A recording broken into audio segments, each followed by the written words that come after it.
Bonjour à toutes et à tous. Voilà, je décide de faire cette petite vidéo pour parler du fonctionnement de notre mental.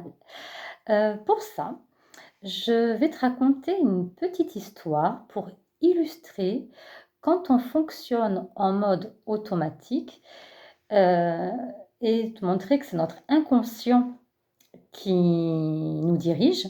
Et quand on décide d'utiliser notre mémoire en conscience, qu'elle se met à notre service et à ce moment-là, tout devient différent. Donc je vais m'appuyer simplement sur l'histoire de ce que j'ai vécu hier matin. C'est-à-dire, régulièrement, je vais à un rendez-vous dans un endroit où je me gare pour ce rendez-vous dans un parking souterrain. Ce qui s'est passé hier, je n'avais pas de place dans ce parking, donc je me suis garée à un endroit en fait où je ne me gare jamais.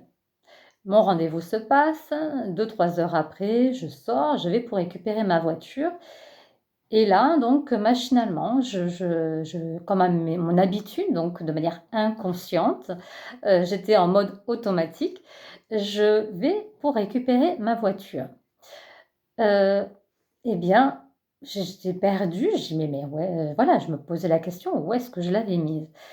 Et donc, mes pas, en fait, naturellement, se dirigent vers ce parking. Je descends, mais tout en sachant qu'en moi, il y avait quelque chose qui clochait, en fait. J'étais pas sûre, je sentais bien qu'il y avait, que c'était pas normal, enfin, que j'allais dans une direction, mais que, j'étais pas convaincue de moi, en fait. Mais voilà, mon mode automatique m'a amenée là où je me gare d'habitude. Je tourne dans ce parking, je croise en plus, des messieurs qui sont là, et donc je commence un petit peu à me sentir ridicule. Donc, là, qu'est-ce qui se passe dans mon cerveau? Ben voilà, il y a une petite voix qui commence à me juger. Donc je dis: «Ouh là, on va arrêter tout ça» et il se passe plein de choses, hein, dans notre cerveau, dans notre mental, c'est un truc de dingue. Et donc je m'arrête. Voilà. Je décide en fait de dire: «Attends, attends, stop».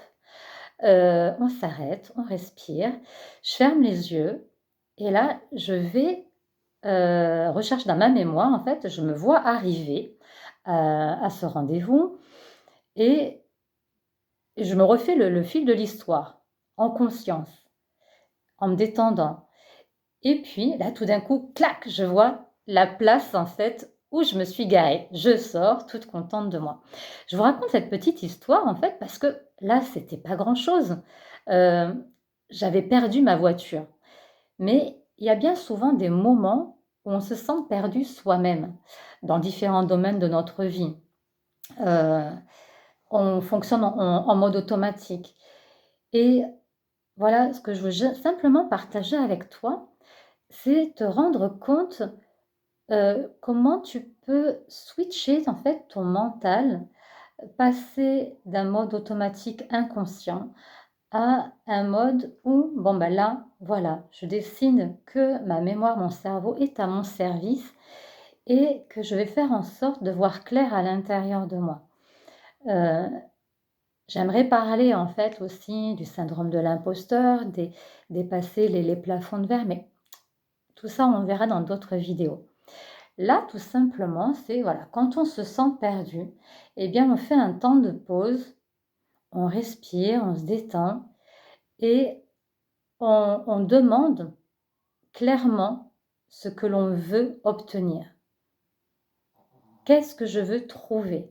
On pose vraiment une question claire et voilà et en se recentrant sur soi et bien, on attend et là, il y a tout d'un coup une idée, une inspiration, quelque chose.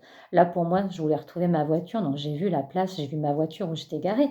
Mais voilà, comme je vous dis, si ça peut vous parler en fait que, bah, des fois on se sent, perdu, on se sent dans des situations, où même on se met des défis, on a envie de faire des projets et puis on peut avoir des peurs, on se sent perdu, on a des doutes en nous. Ben voilà, on se pose et puis on peut visualiser comme ça. En fait, ce qui est dingue, c'est que notre cerveau, il a une plasticité et quand on est, gouverné par nos peurs, qu'on est, dans des croyances limitantes, en fait, on s'enferme et donc si j'avais commencé à laisser ces petites voix dans le parking me parler, heu, me juger, me critiquer, me dire, là, en fait, j'aurais pu tourner en rond très longtemps. J'aurais pu paniquer, enfin, ça aurait pu prendre une ampleur pas possible. Donc comme je parle facilement avec avec mon cerveau, avec moi-même, et voilà, ça a été rapide pour moi de faire ce petit travail. Mais, mais j'avais envie de vous le partager puisqu'en fait, il s'est passé d'autres choses depuis le début de la semaine et je me suis dit: «Là, il y a quand même quelque chose d'important, j'ai envie de le partager, envie de le poser». Ça peut servir aussi à d'autres, voilà, de prendre conscience que, à l'intérieur de notre cerveau, c'est notre mémoire, elle nous enferme dans tout ce qu'elle connaît, dans ses habitudes, puisqu'elle aime bien être rassurée. Et dès qu'on fait des choses qui sortent en fait un petit peu de l'ordinaire, eh bien, heu, ça va bousculer certains, mécanismes en nous et il peut y avoir des peurs, des petites choses qui vont nous inquiéter. Donc à ce moment-là, on se détend et on parle aux petites voix qui viennent et on en fait nos alliés pour avancer ensemble dans la direction que l'on souhaite, poser des questions claires sur ce que l'on désire pour avoir des réponses claires, des images claires qui nous inspirent. Voilà, donc je vous souhaite d'avoir plein de belles images qui arrivent à vous et au plaisir dans une prochaine vidéo.